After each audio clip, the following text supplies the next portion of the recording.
Kampar is a historical town known for its unique street food, traditional way of life, and laid-back charm. And whenever I return to Kampar, I feel like light years away from city life. My pace will slow down, my heart feel lighter, and I let the days go by.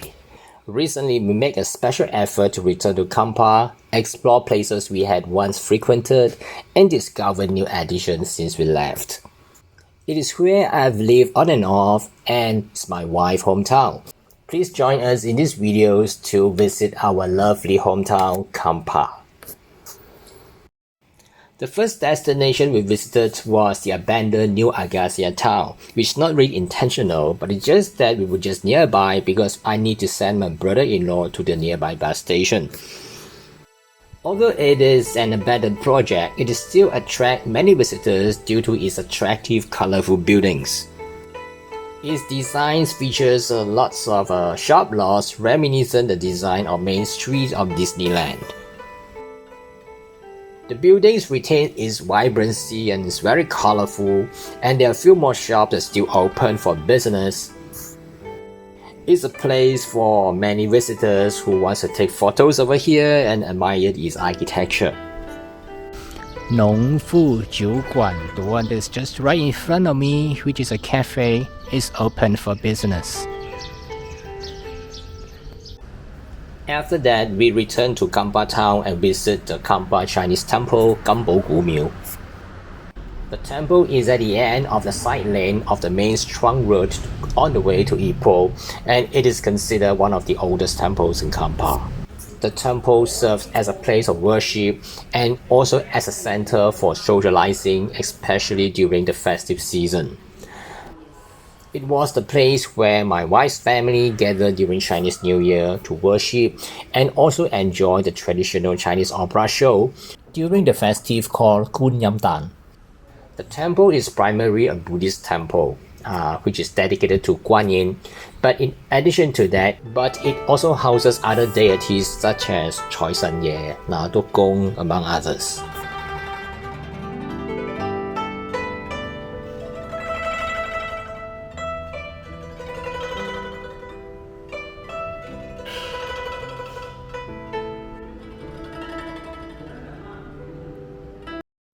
Then we head to the train station because my brother-in-law wants to take the train instead of bus to Ipoh. Then we found that things has changed because the station now has a new building, while the old abandoned train station, which was still in use when we lived there, is just next to it. I'm glad that the old building still remains, bring back sweet memories from our younger days in Kampar.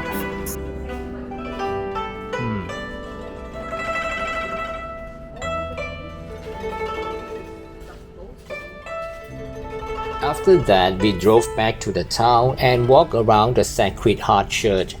It is a Catholic church that dated back to 1908. It was started as a small plank chapel, and over the years, it has undergone several rebuilds.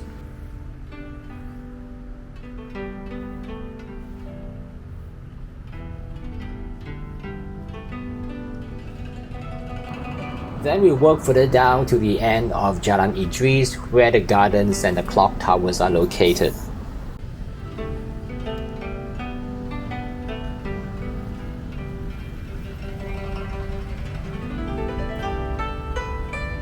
The clock towers has been rebuilt and repainted, but the garden that is called Taman Muhibah still remain unchanged.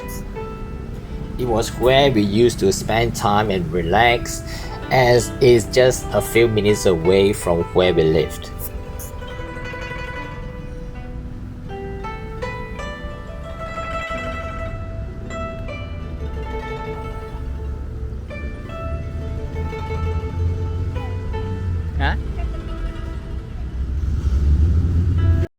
We slowly walk back to where we lived when young. In the past, the back lane of this area was just a dirty lane. However, it's now been transformed into an artist haven with numerous murals.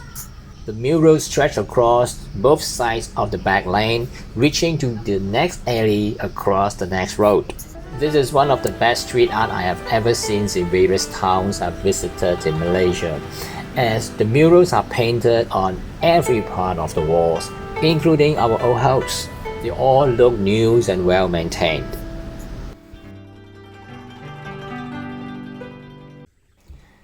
The following day, after breakfast, we drove to the Japanese Carbide Chimney in Marinawa.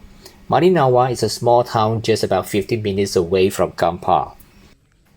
Believe it or not, my wife has lived in Kampar for more than 20 years before moving away to further studies and work, and she has never visited the Carbide Chimney. So this time we're returning back to our hometown and to make up for places we may have taken for granted despite we were there, we were so close, and we hadn't visited them when we were young. The Carbide Chimney is located within a residential area and stands just next to someone's house. It is a remnant built in 1943 by a Japanese company. It was first intended to produce carbide for explosive and other military items. It is able to withstood the test of time for many years because it was constructed from bricks. Accordingly, there was another similar chimney nearby, but it has since been destroyed. If you open the map of Kampar, you'll find that there are numerous lakes in this area, and one of the lakes is the Westlake Garden, which we want to visit next. It is a beautiful lake with calm water, as it reflects the blue sky, mountain ranges, and the surrounding trees. The lake provides a place for people to relax and engage in exercise. When we were there were also people trying their luck at fishing. It is just a short walk from University Tun Abdul Rahman, making it a popular spot for the university students.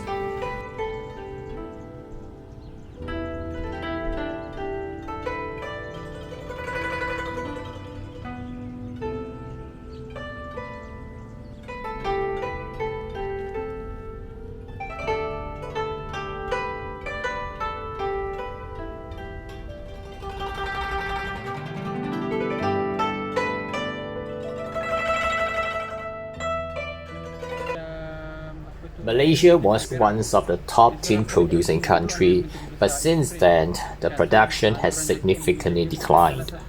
It was built in 1938 and it ceased operation in 1982 due to the decline of the tin industry and exhausted tin mines. The Tualang tin dredge number 5, which is also called TT5, is the last surviving tin dredge nearby the Agacia. We explored the dredge during our visit with a knowledgeable guide who explained its operation in detail. In simple terms, the dredge operated by scooping up soil containing tin using large buckets attached to a moving chain. Then the tin was then processed, separated from the waste, and the waste was ultimately returned to the ground at the end of the dredging process. We learned about the dredge operation in school, but we never had the opportunity to witness it in person. So experiencing it firsthand today was an eye-opener, and it brought back memories of my primary school days. I felt like returning to school and relearning things I missed back then.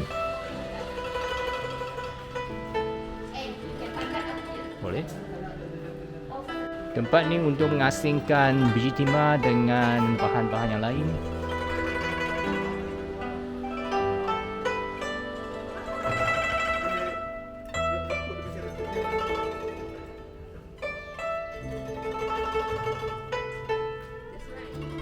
After that, we also visited the TT5 Maze Garden, which is now operated and managed by Escape, a company that operates theme parks.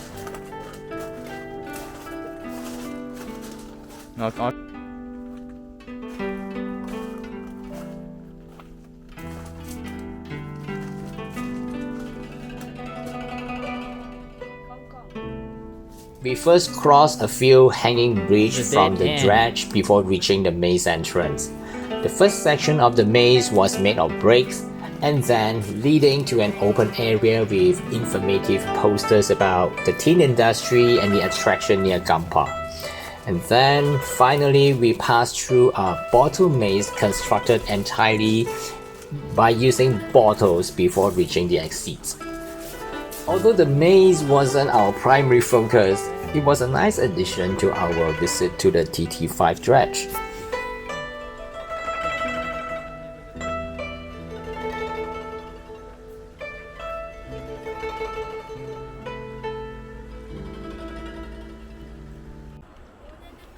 On the third day in Kampar, in the morning, we drove to Kellie Castle in Batu Gajah. It is about half an hour drive from Kampar town.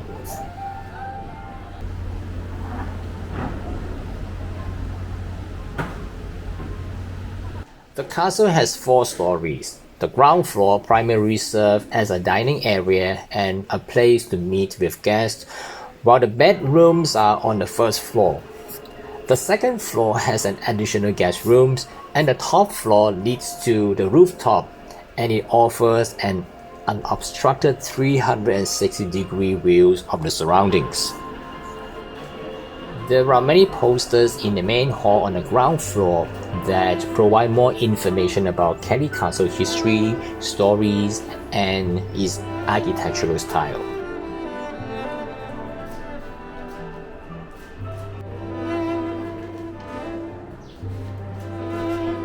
Dead end.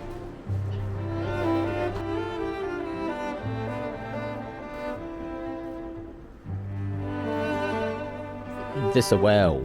Then in front is a kitchen, and a kitchen quarter for the people to work. Then that side is the kitchen.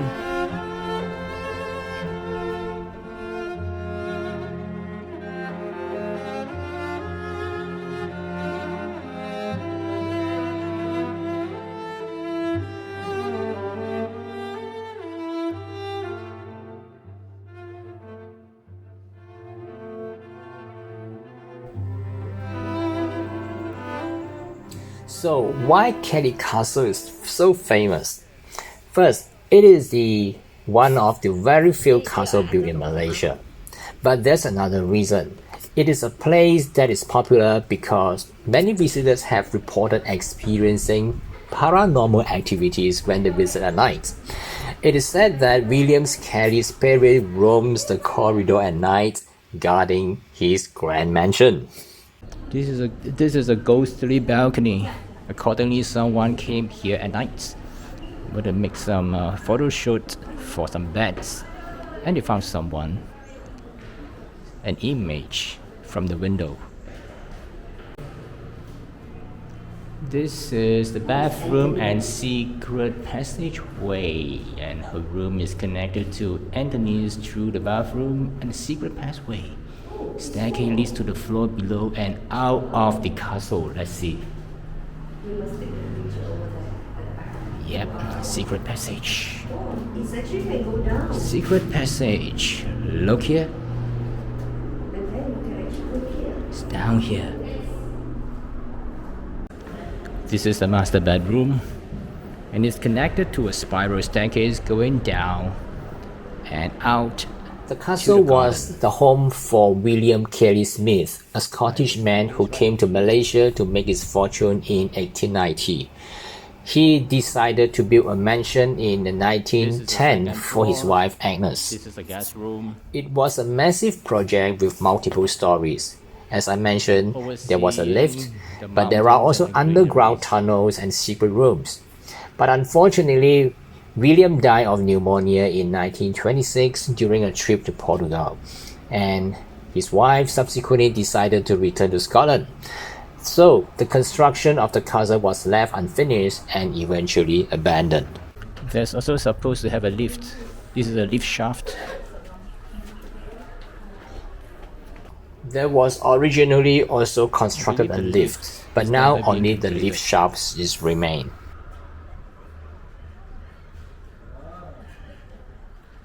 This is the narrow stairs going up to the top floor.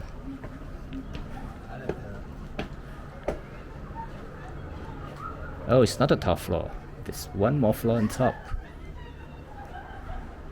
So, going up to the roof, that's the beautiful view, 360 degrees panoramic view.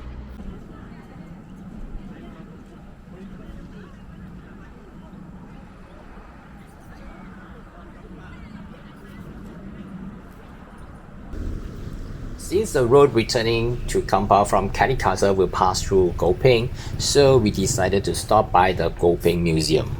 However, when we were there, we found that the museum was closed and locked and there's nobody's around.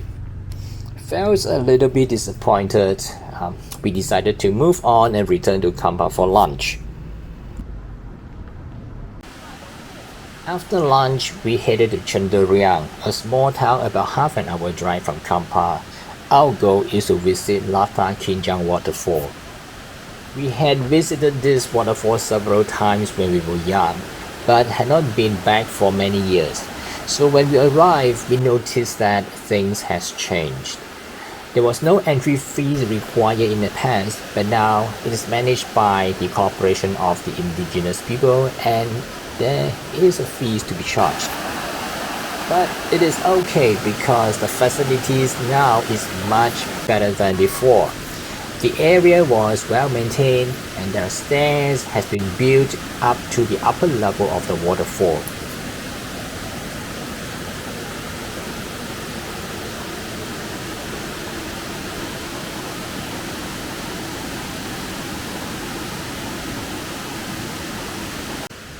We walk across the bridge to the other side where the stairs are located and then continue walking up the stairs to the first hanging bridge.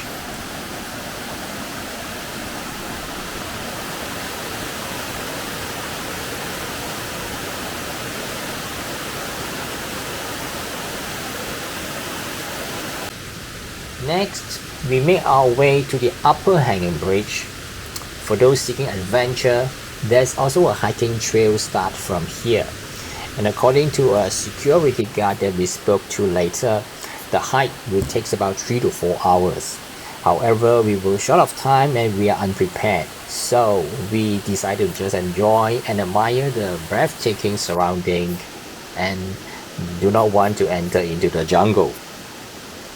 There are a few air-conditioned cabins near to the entrance for anyone who wants to stay here overnight. The final place we want to visit in Kampar is the Kinta Tin Mining Museum. The museum was founded by a tycoon called Dan Sri Hieu Sitong back in 2012. He was a former tin miner, and this museum showcases the mining techniques and the lives of the miners who contribute significantly to the tin industry in the Kinta Valley back then. The outdoor area has exhibits like gravel pumps and the Tualang washing station, and there are dioramas depicting different types of mining sites and techniques inside the museum building. However, I found that the place lacked maintenance, as some of the sculptures, especially outdoors, are broken. Feel a bit disappointed.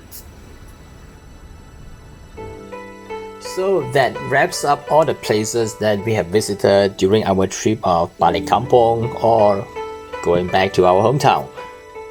As I mentioned earlier, we did pass by a nearby town called Gopeng, and we have a separate videos about whitewater rafting at Gopeng and also visiting Gua Tempurung at Gopeng. If you are interested about these outdoor activities, I've left a link in the description below the video for your reference. In addition to these attractive sites, Kampar also offers varieties of local street food that is unique. In the next video, I will introduce to you all the unique Kampar food that you should try if you ever visit my hometown. Stay tuned.